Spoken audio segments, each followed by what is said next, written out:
Well, I was talking about Christine and Edmund, and I was just going to add that although there was this sort of initial bedding in where Christine felt that she was slightly underprivileged by Edmund and had to sort of correct his view of her, then thereafter they got on extremely well. And actually, when Christine later decided to leave anthropology and become a doctor, um, curious enough, a lot of our friends and colleagues found this really threatening.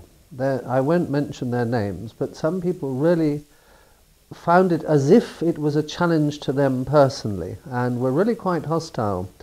And the two people who were really supportive of her and backed her all the way were Jack and Edmund, and Edmund in particular.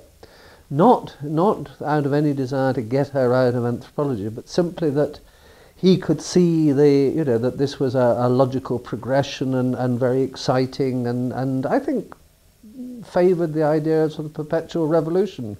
And so he was very supportive of her. And then much later, when he got cancer, when he had his brain tumour and was dying, Christine and he were very, very close, partly, I think, partly because he was her sort of academic daughter, but also because as a doctor, he could talk to her about what was happening to him, and she was a sort of sympathetic ear, but also somebody who he knew and trusted, but also somebody who would give him some feedback and give him a sort of second opinion about what the other doctors were saying. So they became very, very close indeed. And actually much the same thing happened between Christine and Alfred Gell, who Christine also looked after when he was dying, but again she had known Alfred when we were undergraduates, and in fact Christine knew Alfred when I was at school. So that Christine and Edmund actually ended up being very close to each other. I mean, you've talked a lot about Christine. Do you think, people often ask, is it a good idea for anthropologists to have a wife or a husband in the same profession with them and working with them? What would you feel about that? I think it's quite tough, and I can remember it being tough in that I remember both of us we're both quite competitive, I suppose, even today. Adds a sort of spark to one's relationship. But when we were undergraduates, there was a certain element of competition, partly between us personally, but also between Cambridge and LSE.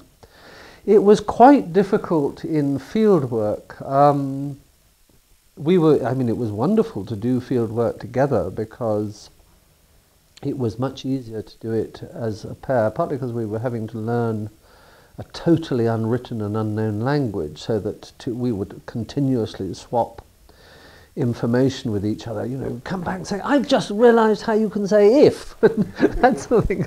So we'd trade information and teach each other what we'd learned. And it was also very good because the society we worked in, the Barasana and we don't just work with the Barasana, we work with all sorts of different groups in the Pira. They're pretty rigidly divided by sex, so that you have a men's door and a women's door, and men and women are together largely in the morning around breakfast time, and obviously at night, and so there's a sort of happy family hour at around 6 o'clock as the sun goes down, where people sit together out on the sandy patio outside these big Amerindian longhouses. And then as soon as it's dark, you separate again. So men sit in the centre and women sit outside. And although Christine could function much better as an honorary male than I could function as an honorary female, we were quite split up during the day, but at the same time that meant that we had two views on everything. She could tell me, it was very, very interesting when I actually went through the initiation rite, the Juru Pari rite that I actually wrote my thesis about. This is a ritual with flutes and trumpets that women are not meant to see, and they don't know anything about them. And Christine was in the back of this longhouse. They erect a big palm leaf screen, so the women are hidden out in the back of the longhouse, whilst the men are in the front of the longhouse blowing their trumpets and flutes and whipping each other and everything. And the women are supposed to know nothing about, I mean, they supposedly think it's the spirits who've come into the house, etc. And there are the women saying, oh, now that's Jose walking round that way, and then Marcus is coming down the middle. So they were giving us a running commentary from the other side of the screen as to what was happening to Christine. And at one point, this shaman went up to the screen and said something like, Mum, what do we do next? Because the old mother of the family knew far more about the ritual than anybody, the younger generation who were doing it. So that she was able to show immediately that, very convincingly, that the secret was not really what the women didn't know, but the secret was in a sense that partly that there wasn't much of a secret, but also that knowledge wasn't anything to do with what people knew, but what was appropriate or not for people to talk about, so that in the right context women would know. So anyhow, it was very useful, but at the same time, going back to the difficulties, I think certainly during our fieldwork, Christine found it initially very difficult because I was with the men, and so the men were talking about shamanism and ritual and secret flutes and cult trumpets and telling myths and all the rest of it. And Christine spent a lot of her time, and we would go out into the forest and hunt and fish and do sort of notionally exciting things, whilst Christine spent an awful lot of time in this blazing sun in these manioc gardens digging up manioc, and initially felt that she sometimes got quite frustrated and said, it's all very well for you've been here with the men talking about exciting things, I've just been sitting in this bloody chagra digging manioc with the flies.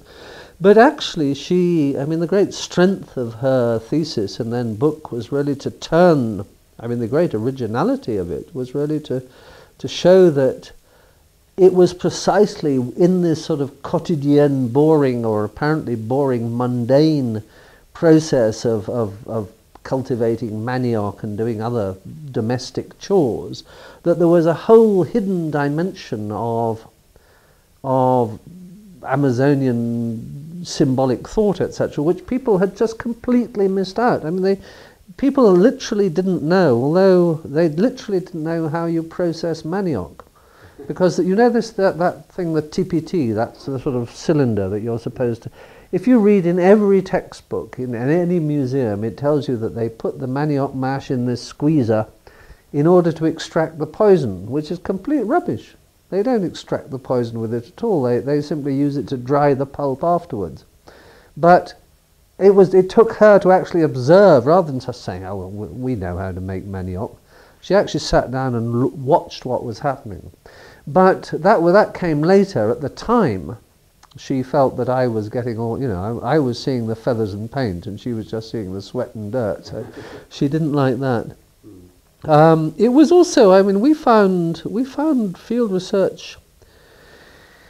It's very difficult. Some of it's a long time ago, some of it is recent, but it's very difficult to remember what it was like. But certainly at times it was acutely stressful, and we were pretty miserable, particularly in the early stages, in that the Barasana they weren't exactly hostile, but they weren't particularly pleasant to people who, in their eyes, people whose parents and grandparents had murdered and raped their parents and grandparents, so that we felt at times at the wrong side of the colour bar, and they were pretty aggressive to us until, for about the first 4 months, they were really quite unpleasant. And we felt extremely isolated. We had nothing to eat. The only stuff we could eat was what they were eating, and if they didn't choose to feed us, we went hungry.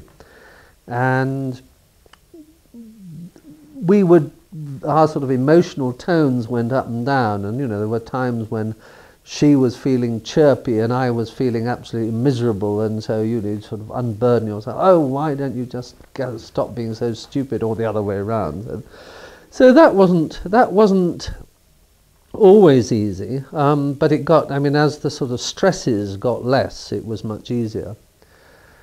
And I suppose it was quite difficult in the writing up phase, in that it's quite, so certainly I think both of us felt that when we read each other's writings, it was difficult to sort of separate out sort of criticism of an academic kind, which was well intentioned, from, oh well, you would say that about what I've written, you know.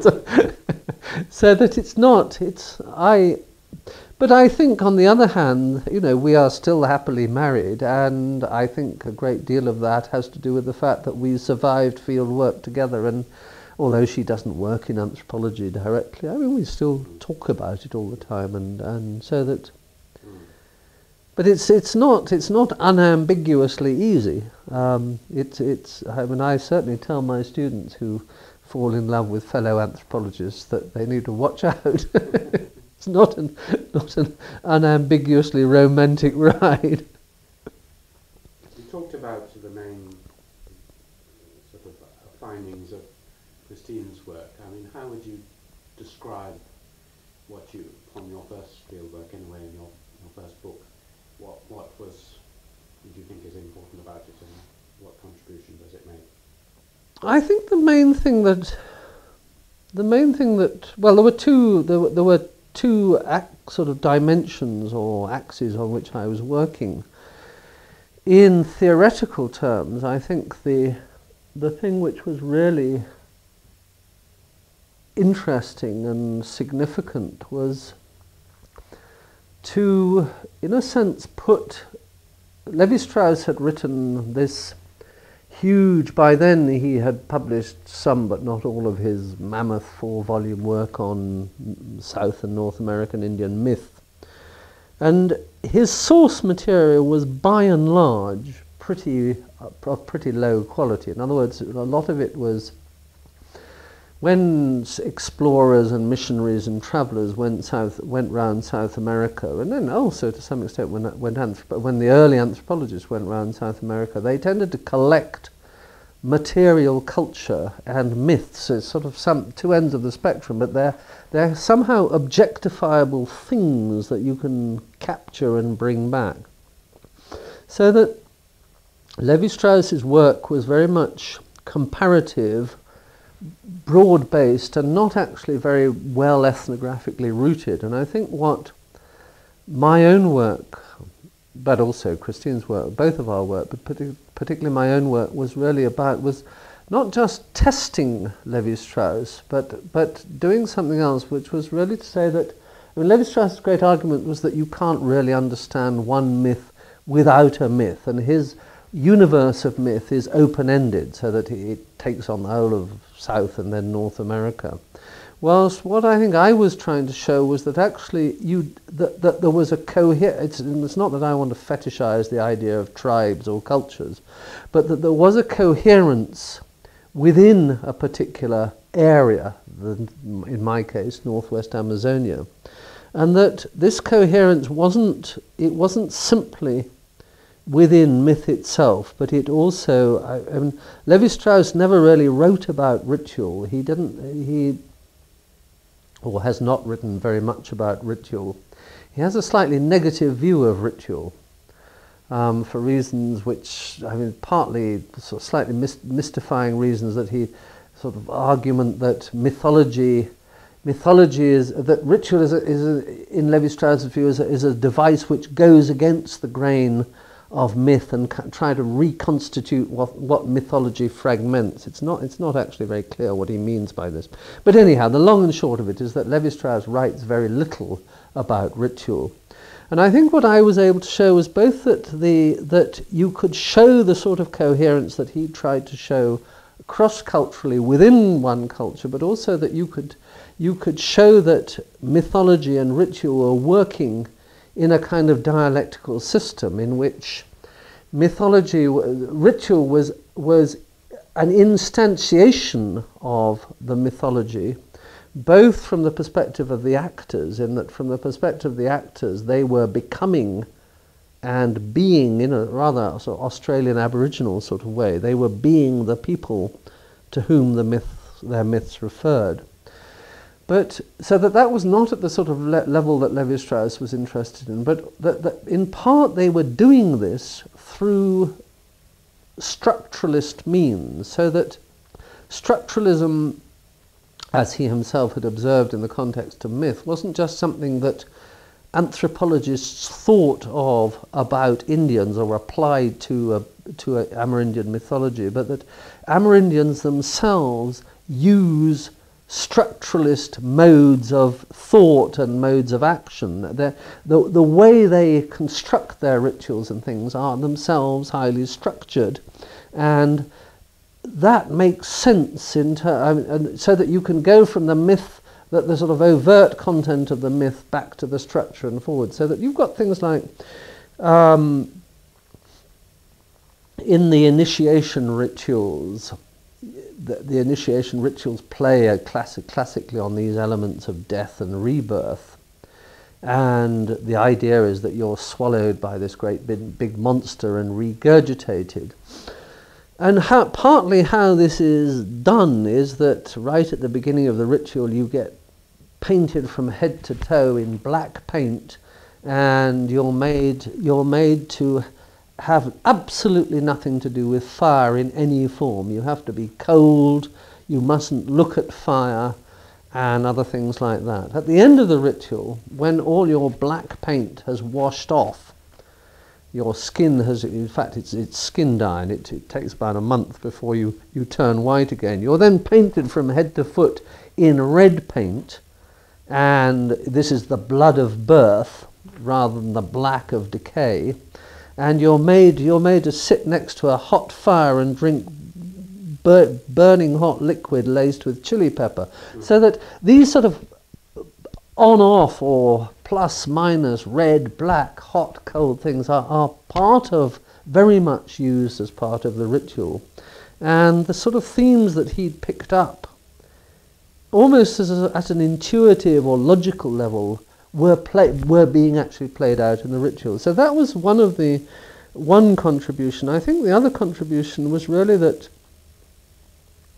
what is peculiar so that was at a more theoretical level. In terms of Amazonia, or at a regional comparative level, what's particularly interesting, and this is only just, I think this has been, I suppose I saw it in a way then, but it was the foundation for some much more recent work. What's particularly interesting about the area in which we work, the Northwest Amazon, is that it turns out to be very unlike other bits of Amazonia, or very unlike what people, or the majority of my colleagues, take to be the classic typical Amazonian pattern. And the classical typical Amazonian pattern is for slightly atomistic societies which are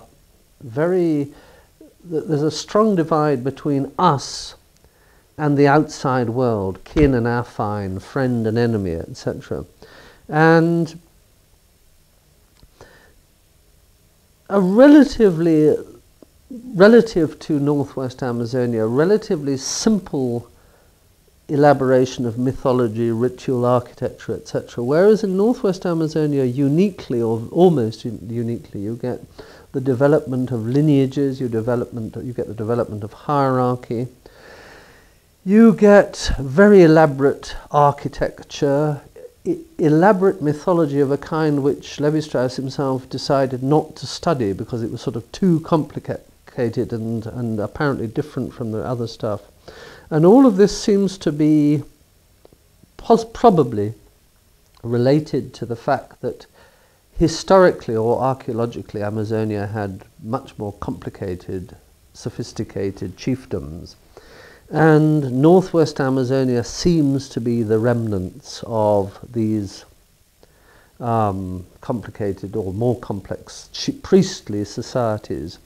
And the initiation rituals that I worked on were very much part of that complex, so that whereas my colleagues will typically say that there is they use categories like bride wealth and bride service societies. Amazonia is characterized as bride service society, so that you don't get substitutions between peoples and objects.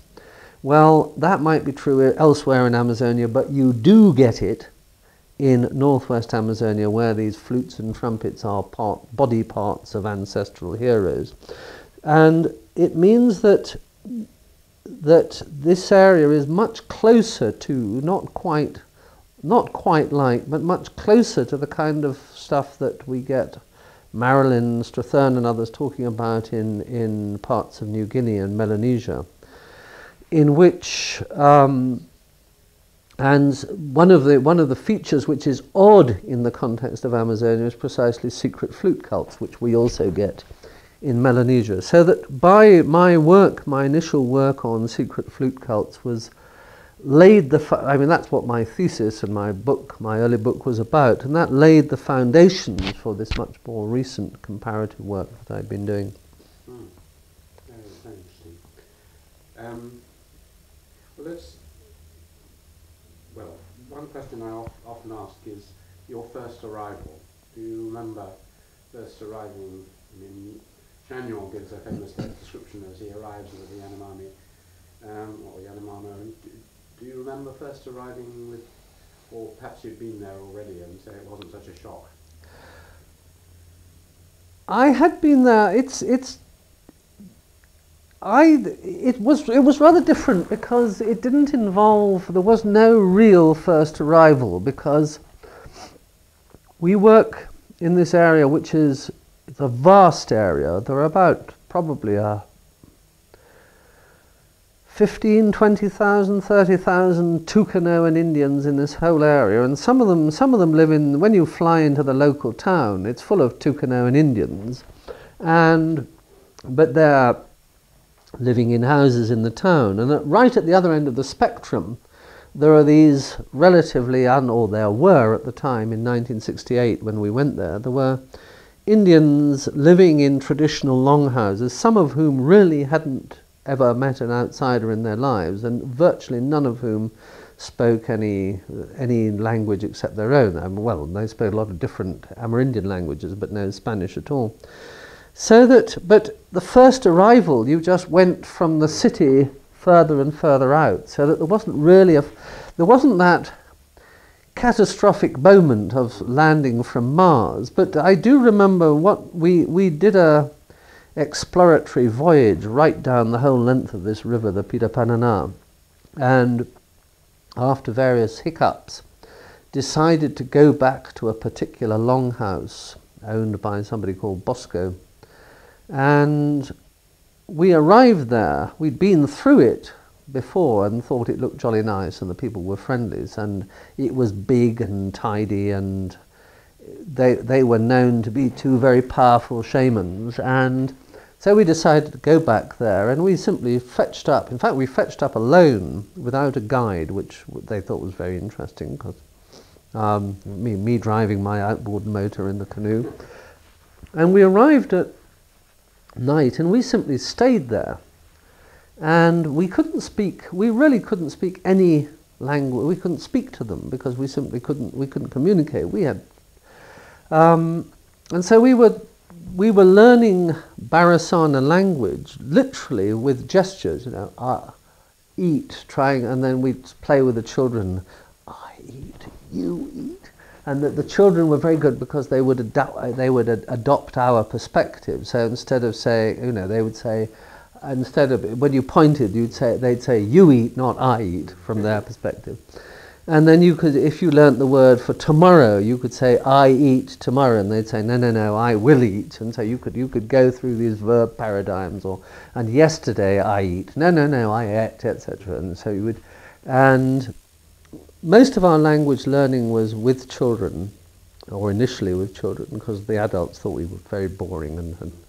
But so we didn't exactly have a first moment, but what was quite interesting was that it took us about 2 or 3 months before we could begin to sort of really converse. And it was only at that point that we could really say who we were and what we were doing. And by that point, people had sort of invented their own ideas about why we were there, which was largely that we were there anyhow, And if we were there anyhow, we needed to learn their language. So we'd obviously come, and there was sort of circular logic by which we'd obviously come there to learn their language, because that was manifestly what we spent our time trying to do. But they used to do things like I remember a woman once handing Christine her baby and saying, just look after him while I go down to the river to swim. And coming back and saying, funny me leaving my baby with you. I used to think you were a cannibal. So that it was really, in a sense, a retrospective process of that first arrival, as we learnt more and more and more about what they claimed to have thought about us. But it wasn't a sort of sudden traumatic dropping in from the sky sort of arrival. I wonder whether it ever is, really. But to the deep, or the wide question which is often asked by our students, which is, you go to a place which is on the surface so entirely contrary to everything you've ever experienced, and the people have other customs and so on. Do you feel the psychic unity of man when you're with them, or after a time, once you've learnt the language, or do you always feel a sense of strangeness, and these are not united to me in any psychic way at all? oh no, I feel very much a unity. Sometimes it's quite worrying that things become only too familiar. It took me, for instance, it was only much later in life that I had the wit and wisdom to try and defamiliarize myself from the house in which we lived. Christian and I did pretty radically intense going native feel. I remember Maya, that's what I remember, Maya saying, don't go native. And we certainly went native. We went native partly out of sort of ideological reasons. This is 1968, where we were fairly hippie. I used to have long frizzy hair and all the rest of it. So that we thought that anyhow it was of course one would live as Indians and behave as Indians. What else were we here for? But it was also for practical reasons, in that it took us, in order to get to where we did our research, the first time we went in was a pretty tough, the sort of journey that you see on the telly as Colonel Blashford Snell going up the Amazon, the sort of unsung hero bit of anthropology, which we all feel very embarrassed to talk about. But it really was difficult and dangerous to get to. I mean, we had a catastrophic canoe accident and lost all our stuff, and so that we couldn't take very much stuff in with us, and also we knew that the experience of the Barasana with previous generations of white people was always of a kind of rather brutal rubber-gatherer semi-enslavement, so that we didn't want to we never ever got anybody to carry anything for us. So the only stuff we had with us was what we could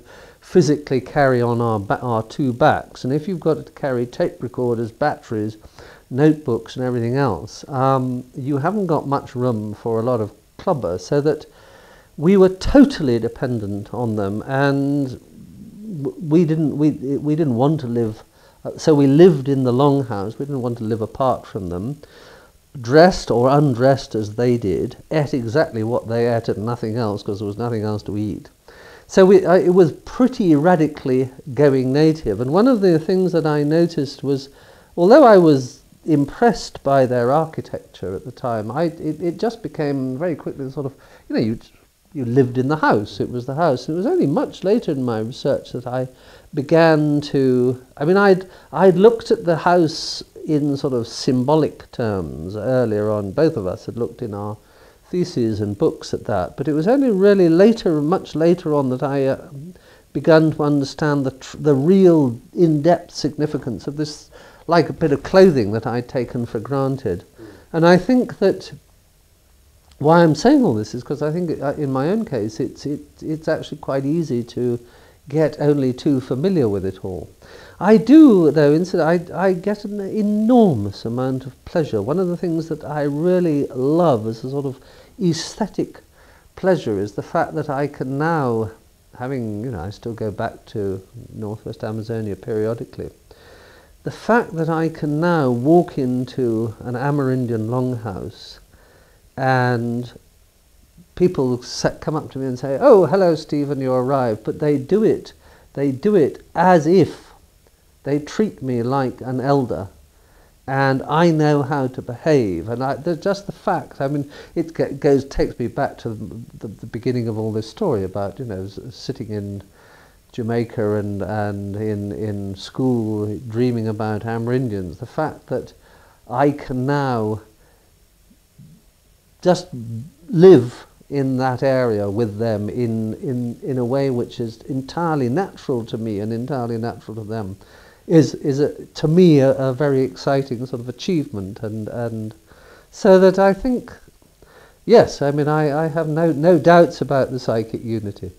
Taking that last point on, some anthropologists clearly go to integrated, undivided, enchanted worlds as a counterweight or even an escape from their own divided industrial capitalist individualist society. Do you think there's an element of that in your pleasure? An interest in being there? Did it restore something which you lost as you grew up at school in the West? I don't think so. No, I in fact, I'm rather critical. I think there's much too much. I do love being in Amazonia, and there's a whole other dimension of my research which I haven't talked about, which is that I've brought together my interest in botany, zoology, natural history, which I can come back to. But I think I really dislike, there's a tendency which is very manifest in quite a lot of writing about Amazonia, which is that, and this goes right back to the beginning of the discovery of the Americas, that Amerindians have always represented the foil against which Westerners or Europeans assess themselves. So Rousseau, Montaigne, etc., have always used that the Indians are either ignoble savages, which is the kind of the Hobbesian stuff, which is very much in Chagnon's writings and various other people's writings. They're either awful, warlike, savage, etc., or they're wonderful, pristine, beautiful and pure. So that there's a huge amount of stuff in Amazonia at the moment about how Amazonian Indians reject, there's clusters work on politics. We have corrupting politics, they reject politics. They reject the idea of coercion and power. We have economy, they don't have economy, they only have subsistence. We wear clothes, they're naked, and the only reason they wear clothes is because they're corrupted by us. And a lot of my writing has been against this kind of binary view. I think that, I don't accept that Amerindians are natural-born ecologists in the sense of defenders of, they're certainly extremely good ecologists in their knowledge of their environment, but I don't believe that they're naturally inclined to preserve the Amazon rainforest against the onslaught of civilization. And I don't believe, I think the reasons why Amerindians are interested in clothes is because clothes are damn good things to dress up in. It's not because, when they're dressing up, they're not just dressing up in imitation of us. They're doing their own thing in their own terms, of course. But it isn't that clothes represent a corruption. So that, for me, I suppose I have, yes, my roots are countercultural. And I suppose that going to Amazonia in the 60s was, in a sense, countercultural. But I don't see it as a sort of paradise which is the opposite of corrupted Western civilization. Though I have to say I do like living in Wales and living up the mountains, but that's just because I like being in the country. I don't particularly express any hostility to civilization. It's got lots of contents and discontents, like Amazonia. Just to pursue, since you mentioned the other side of your work, the zoology, botany side of it, you like to put on record about Well, I was just thinking that, I mean, it links back to what I was saying, that one of the reasons, I suppose one of the reasons I became, if you think back to what I was saying, I mean, in part it's a story which is a very classic anthropologist story of the experience of being bicultural or between two cultures, so that mine was initially Jamaica and Britain. So that's one, but the other reason was that I suppose my interest in the tropics and my experience of the tropics was very much an experience of animals and plants. I still keep snakes and things. And one of the reasons, one of the things that I loved about being in Amazonia, and one of the things which I think made me able to communicate quite effectively with the Indians there, was that for them, the forest, the plants and the animals are as familiar. I think people find it very difficult to understand that it's no more mysterious that Amazonian Indians know the names of umpteen species of frogs and plants as it is that any child of six, when a child of 6 goes into a sweet shop in Britain, they know the difference between Smarties, Malta. They have a whole taxonomy of sweets, and they have a whole, kids have a taxonomy of dinosaurs and a taxonomy of cars and all that. So they know, they have all this stuff organised, their urban environment, and that's just what Amazonian Indians do about their environment, so that children know. They have detailed knowledge, and they have to have detailed knowledge of all the stuff around them. And unless you yourself pursue that, and there is a sense in which you can't really talk to them, and know what's going on in their head. When, for instance, they're walking in the forest, it's as if you were walking. I mean, if you don't understand that, it would be a bit like walking in an English town, not being able to read, and not knowing what wool. If you see walls, it means ice cream or etc. So that was both to me a huge advantage, that I was able to communicate about something which meant a lot to them and was part of their world, and also I learned a great deal from them. And I did quite a lot of work. I've done quite a lot of work particularly on herpetology. I did quite a lot of collecting for a colleague of mine who's now dead, but a wonderful Latvian herpetologist called Fred Medem. In fact, Christine and I discovered or rediscovered a species of turtle that hadn't been seen since 1876, and which we ate for breakfast a lot of the time. And now that I've retired and I'm not obsessed with sort of prestige things like the RAE and can do what I like, one of the projects that I've got going is to write up all my material on herpetology and things, which is a combination of zoological, my own scientific interests in snakes and frogs and lizards and things, but also it chimes in with the people who I work with, who are similarly very interested and whose mythology is replete and symbolic ideas are replete with what snakes are about. And so it's just bringing those two interests together. Well, let's just got about 20 minutes Mm-hmm. or so. So perhaps we'll come back to Cambridge. Mm-hmm. You mentioned that you, when we were talking about the Cambridge Anthropology Society, which was an undergraduate society, was it? Mm-hmm. There you met.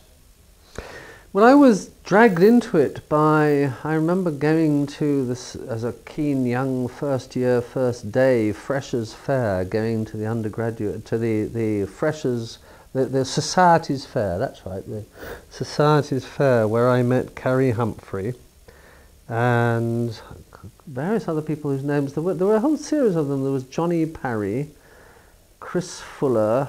There was that sort of generation of people just above me were all around, and I know Johnny Parry and Carrie were certainly two of the people who were in that society. So I was recruited in this sort of process of succeeding generations on a 3-year cycle. I became a staunch member of the Anthropology Society, and through that, we used to go and ask Edmund used to tell us who to invite next, so that we got, now who do we get? We got Desmond Morris, who was about to start to write The Naked Ape. He was good value. We got Mary Douglas. Edmund was quite interesting about Mary Douglas. It was a sort of sparky relationship, I think, that he used to refer to his theory of taboo. He was very correct about that. He used to refer to it as the Leach-Douglas theory of taboo. So he sort of appreciated her, but I think he found her a bit difficult to cope with and a bit spiky. And I remember that when we used to take the speakers out to dinner, and I remember finding Mary Douglas it was quite a tough evening with Mary Douglas as your guest.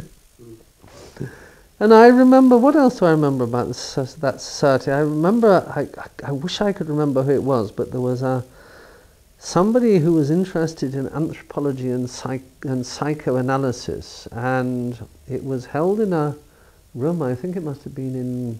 It wasn't Elizabeth Bott. No, it wasn't Elizabeth Bott, it was a man. Anyhow, Edmund there was a spiral staircase in the middle of the room, and Edmund came in late, and he got his keys out of his pocket and started going chunk, chunk, chunk, chunk, chunk, chunk, chunk, like that. And this put the speaker off, and he then went to sleep and started snoring loudly and slid slowly down this spiral staircase. And the speaker was absolutely furious, and Edmund ended up fast asleep. And when he'd finished speaking, there was question time.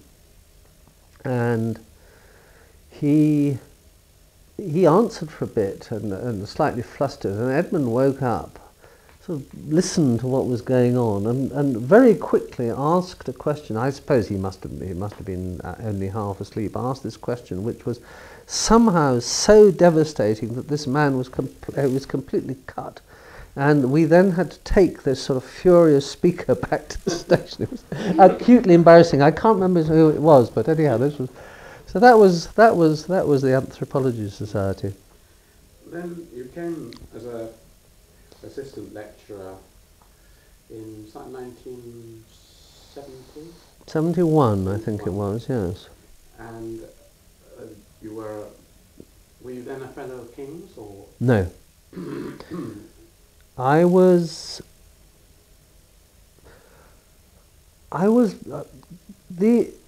they had started under the Parry scheme. They started a series of Latin American studies centres in Oxford, Cambridge, London, Manchester, Liverpool and Edinburgh. And Peter Revere had this post in Cambridge, which was under the Parry scheme, which was a lectureship in the anthropology of South America. And he then went back to Oxford, and I remember I'd only just started writing my we came back in 71. I remember I had no intention ever of becoming an academic, I assure you. Back in those days, anthropology was, as far as I was concerned, largely a device to get me to Amazonia. I simply didn't... You know, we knew when we got back that we had to write our theses, but I didn't sort of think about what was going to happen next. Anyhow, rather to my surprise, Meyer called me in one day and he said, "Look, Stephen, we've got this job in Latin America. Why don't you put in for it?" And oh, gosh. Because Peter Silverwood Cope wanted to go, Bernard Arcand wanted to go back to Canada, and Peter Silverwood Cope wanted to go to Brazil, and Christine, by then we got, I think, 2 children, yes, no, 1 child and 1 child about to have 2 children. And so and I was writing my thesis first when Christine was going to delay, or, I was going to try and get my thesis out of the way as quickly as possible. So it looked as if I was the candidate for the job, and so Maya said, "Put in for it." So I said, "Well, are you sure?" And to my intense surprise, I got it. But I don't suppose there was a great deal of competition. So I became a lecturer in 71, and I became a fellow of King's in 74, again in slightly sort of odd circumstances as far as I was concerned. I had supervised as soon as I graduated, in the year before going to do fieldwork, I supervised most of King's undergraduates in all years and was director of studies. And then I went and did fieldwork between 68 and 71. And when I came back, I took over the reins again and became director of studies. And I just always supervised King's undergraduates. We were living, you have to get the measure of this. We lived out on the Gog-Magog hills in a complete sort of fantasy, slightly hippie world. We had nothing to do with the university. We came in only, I used to come in to give my lectures, but otherwise we lived way out there and had wild parties and all the rest of it. We were very alienated from the academic scene. And I was in King's, but not actually very strongly a member of King's. I didn't have much to do with King's. I supervised them. Anyhow, I was summoned by the college council to come and discuss supervision, and I thought, I don't know what this is about. So I went and so I was sat down in the council room, and they said, "What are your views about supervision in King's?" And I said, "Well, to be honest, I thought it was quite good for the people, the good students, because it encouraged them, and it saved the ones who did, who were disasters, and I thought it was a bit of a waste of money and a waste of time for the mass in the middle." And I sounded off in a slightly arrogant way about supervision, although I still would back up what I'm saying now to some extent. Anyhow, but I didn't realise what was going on, and they said, "Thank you very much, Dr. Hugh-Jones," and I went out of the room. And I then got a telephone call about half an hour later saying the council is delighted to offer you a fellowship. But nobody had said to me that they were interviewing for me for the fellowship in the first place. Was Edmund Provost at that time? He must have been, yes, he must have been, yes, he was, yes. So you came into your fellowship, but I mean, later you became quite heavily involved with King's, didn't you? I mean, you ran the prepositor election, for example, on one occasion, and you were on many committees. Oh, I got very heavily involved in King's. I suppose, I mean, then I became I became very much fully a member of King's in that sense, in that I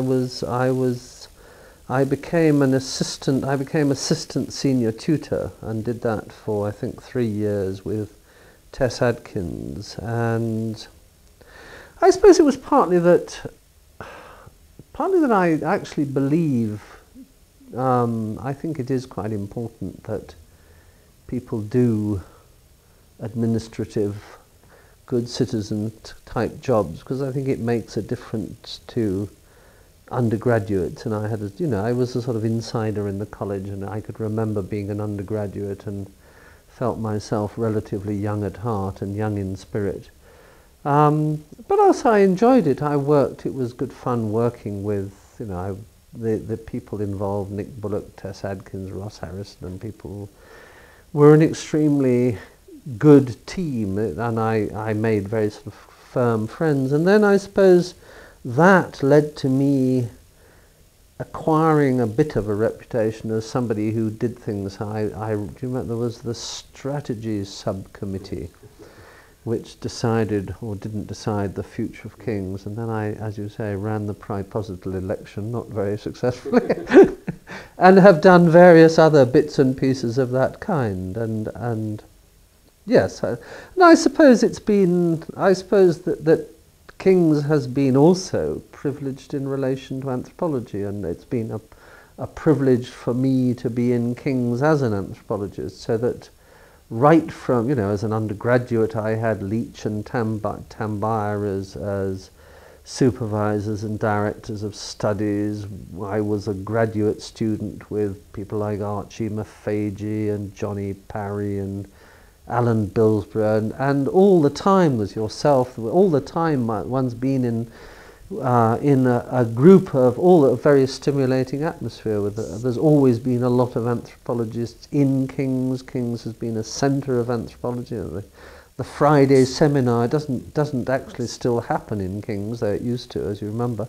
But even now, the seminar retires to King's for its after-seminar drink. So that there's a very strong link between King's and anthropology at all levels, and we get extremely good undergraduates and that sort of thing. So it's. I mean, you mentioned the importance of being involved in administration. How would you assess your ability or pleasure in it? Because you've also played a very considerable and significant part in the administration of the department and the faculty as chairman of the faculty board and head of department. I mean, perhaps I can put it on record as I think were the best of all the heads of department I've worked with, and I've worked with a lot. You had just the right mix of not taking it too seriously and yet taking it seriously enough. So I think you're a very good administrator, but do you quite enjoy it in a sort of... Oh yes. No, I do. I enjoy it a lot. I like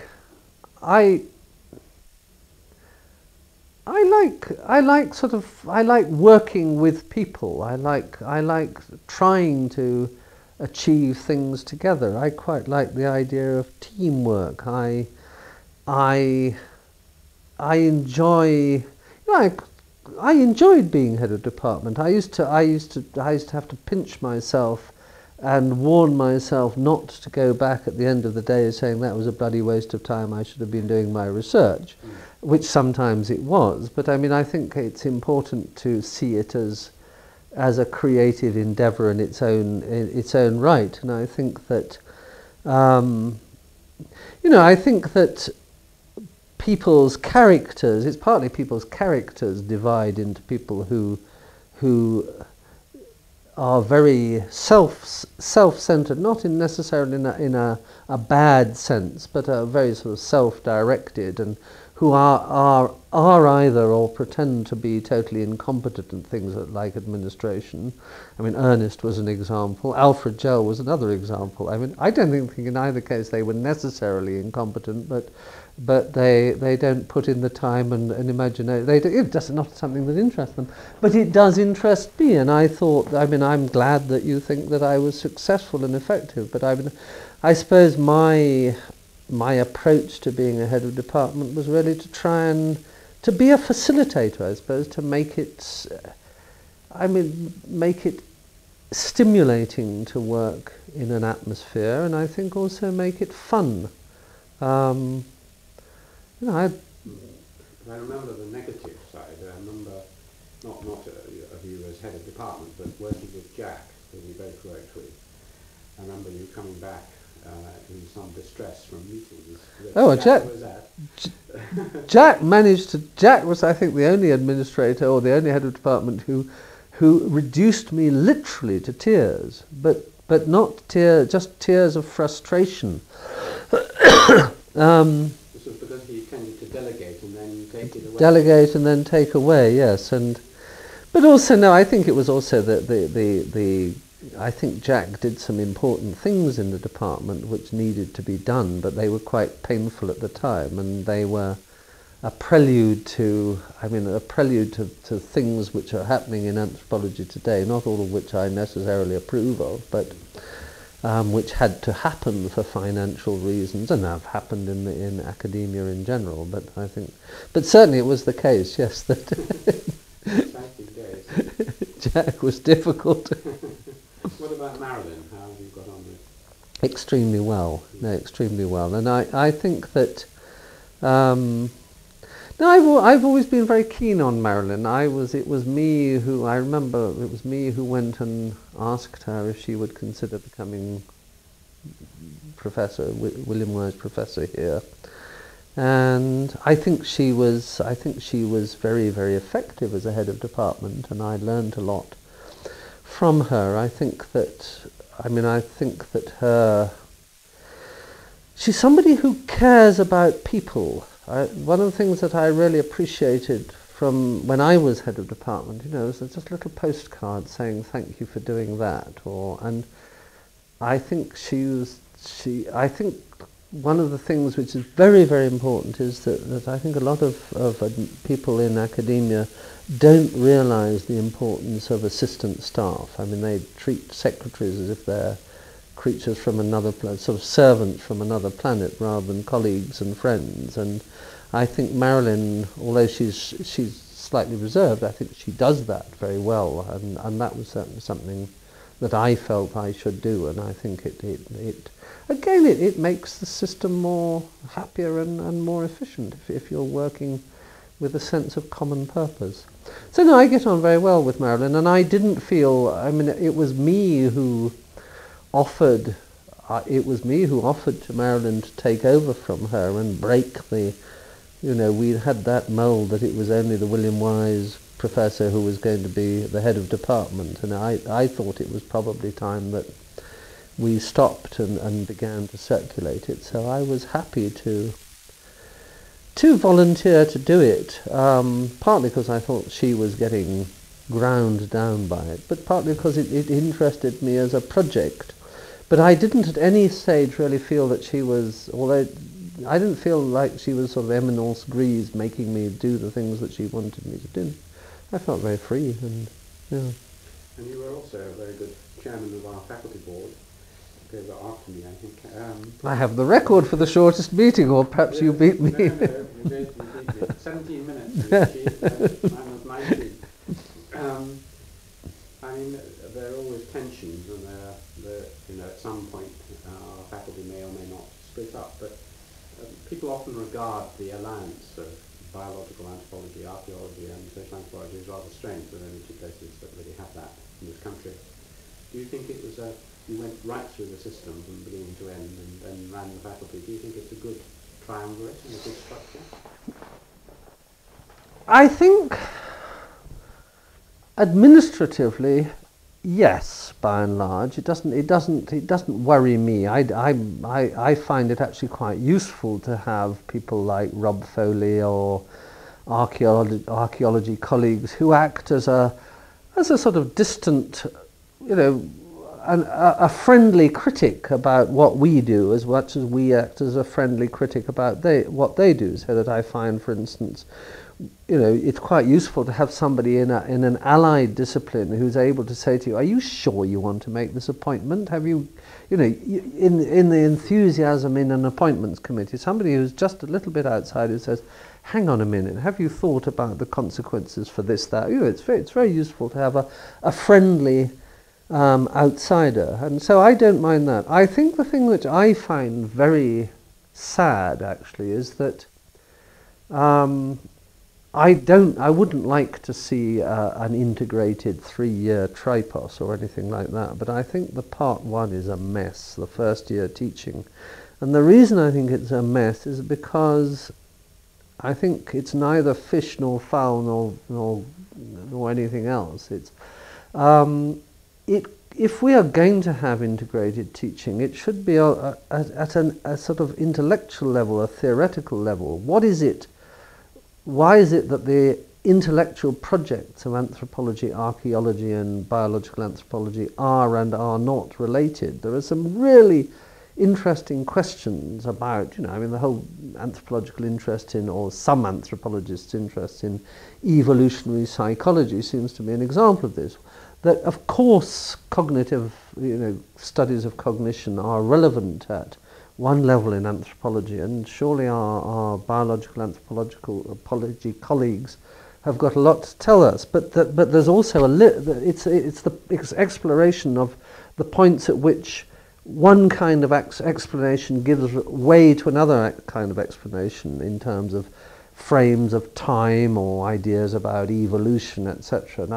But I think that the current teaching fails to deal with that sort of thing, and instead, well, it certainly when I last saw it, fortunately I'm out of it now, but instead of that, it was kind of gender from an archaeologist's point of view, gender from an anthropologist's point of view, and gender from a physical anthropologist's point of view, or death from an, there's just sort of low level of intellectual. There's nothing there. There's no common purpose at all. So that I think, in short answer, I think that administratively it seems to be fine, though possibly you might make economies of scale or you might not. I don't know. You seem to have been through both directions at once recently.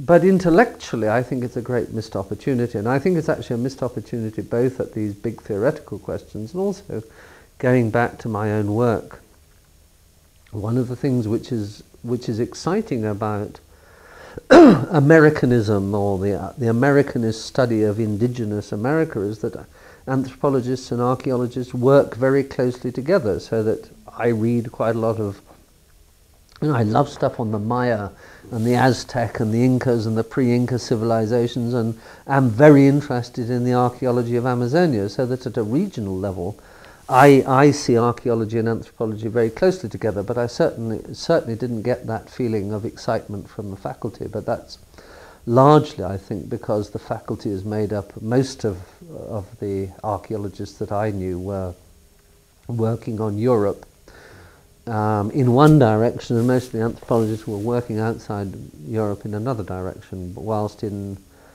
somewhere like Amazonia they're working, they have a common purpose. I was just going to say that I'm enormously enjoying retirement, because my retirement isn't and never was intended to be a getting out of anthropology, but so much as sort of doing the things that I want. And it's allowed me, on the one hand, to write much more than I was writing before, but also I've developed all these other interests in Tibet, Bhutan, which started out as a hobby, but are becoming more and more a serious interest. And so retirement is a good thing. Excellent. Well, thank you very much indeed, Stephen. Pleasure.